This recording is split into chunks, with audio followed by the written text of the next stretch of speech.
Patriots were in Miami, where bad things tend to happen to that team, even if they are self-inflicted. Pop will widen his split with a snap, and again, flags falling, another false start. Who? 2 possessions for the Patriots, 3 false starts already. False start, number 59. Oh, Jesus. Second on Valerian Love. Second down. That's a 17th-year player, Calais Campbell, over him. 6'8". I'll get you leaning. Yeah. 5 penalties on their first 15 snaps on offense. Well, Yeah.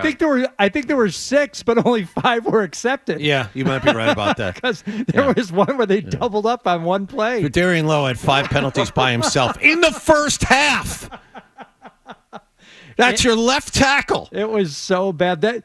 But believe it or not, they still got themselves in position to score, at least kick a field goal. A 45-yard attempt. The snap is in place from the right hash. The kick is airborne to the upright, and that kick is off the right upright, and it lands short of the goalpost. But I tell you in the open, weird things happen here. Let me ask you this. Yeah. If it's 3rd and 16 from the Miami 30, your best player on offense by far is your quarterback. You've driven downfield. You started on your own 13. It's 3rd and 16. Why do you give it to Stevenson up the middle? Why don't you at least? I'm not saying go for the end zone, but why don't you at least throw something underneath? Worst case, best case scenario. Like say Pop Douglas, best case scenario, he catches it over the middle. He's able to make a move and gets the first down. Worst case scenario, you pick up, 8, 9, 10 yards, and you're in better situation for a field goal. I think the reason was because the coaching staff saw that the offensive line was not playing well, even for them. They were really not playing well, and they didn't want to risk a sack. Honestly, I think that's why, because they figured he'd get sacked and take him out of field goal range. I'll tell you this. I believe as a coach in the first quarter of a football game, that is terrible thinking regardless of the situation. It's just terrible thinking. You're so concerned about the 3 points against, by the way, an incredible offensive team. You're not going to win with field goals against Miami. You're in Miami where you can't win anyway.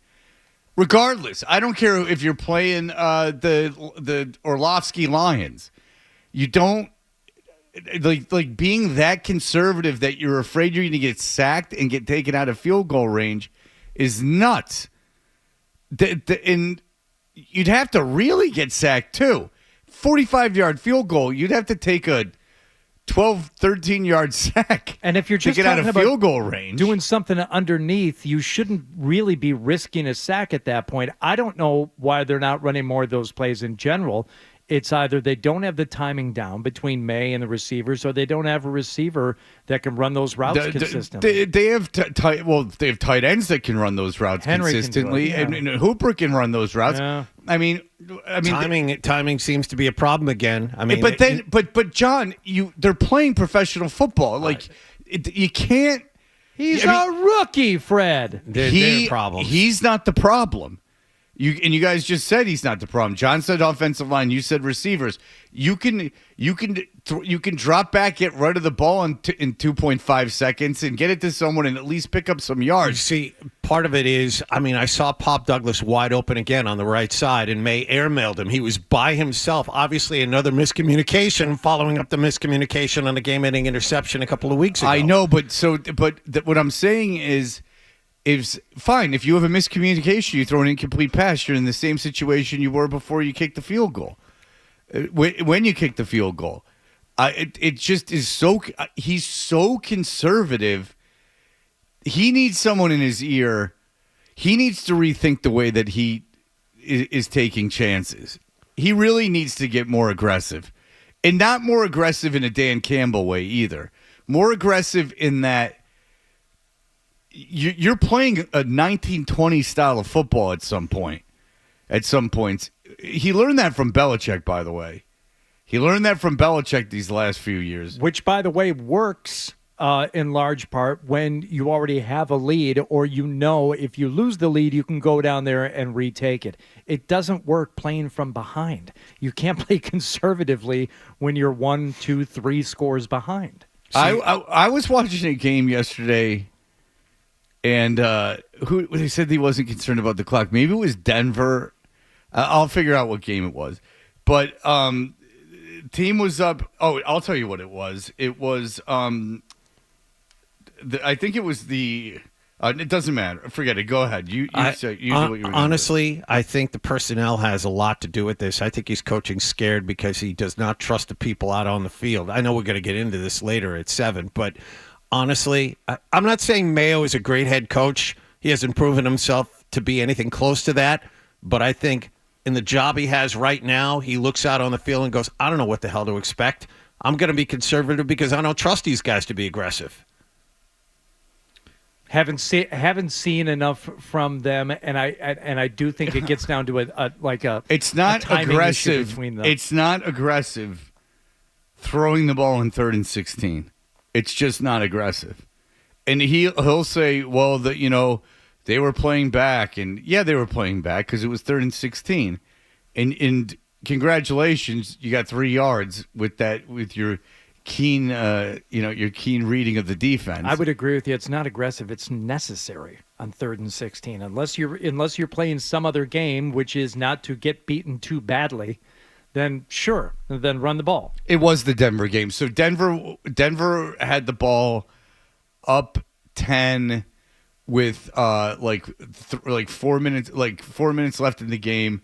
They ran the ball the first play. They got 5 yards. The second play, Knicks threw one 30 yards down the field, and they're like, wow, Peyton doesn't really care about the clock. And that's a team that should suck. That just if you're taking out chances like that, why? I don't know. Look across the field. Miami had, I think, 2 first downs for the game rushing. They kept throwing the ball even though they were up 2-3 touchdowns. They kept taking shots down the field up 2 or 3 touchdowns. Yeah, and there's a lot of times that Tua's just getting the ball out of his hand right away. I mean, when their offense is really clicking, he's just getting the ball right out of his hand. Yeah, they weren't running the football yesterday. No. They came to throw, and they threw at everybody. It's just interesting that I just don't understand. I understand being conservative. Look, I understand that the way this team feels like they're going to win, even though I think it's changed a little bit with May, is that you're going to control the time of possession. You're going to try to keep scores low, and that's the way you're going to win. But even if you're doing that, it doesn't make any sense not to throw it on 3rd and long on that side of the field. On your side of the field, sure. Punt, flip field position, I get it. You don't want to throw it. You don't want a turnover. But there you don't do it. And by the way, your defense isn't so great anymore. And your best player, one of your top 2 players on this team is your quarterback, I'd say. Mm-hmm. So let him do something. You're going to lose the game anyway. I think even if you're going to win the game, you go for it. But whatever, that's a lot of talk about that. Go ahead. Well, you know what? Let's break. And we can come back. We can talk a little bit more about this. And then let's get a little bit into the Jim Montgomery situation. And Celtics. Yeah, the Celtics. I saw the end of that game.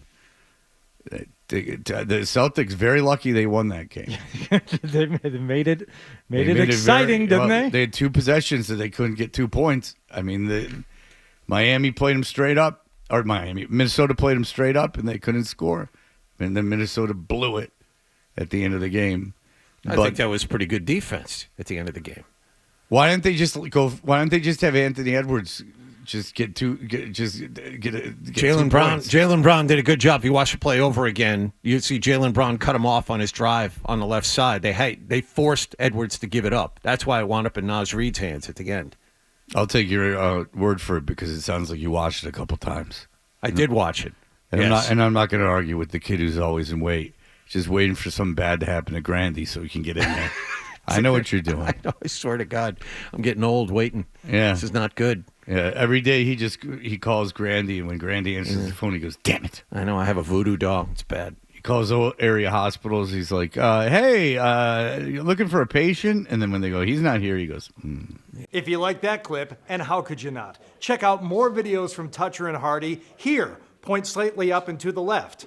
For more Patriots analysis and opinion, hit this playlist. Point slightly down and to the left. And for the latest from the Sports Hub, download at 985thesportshub.com.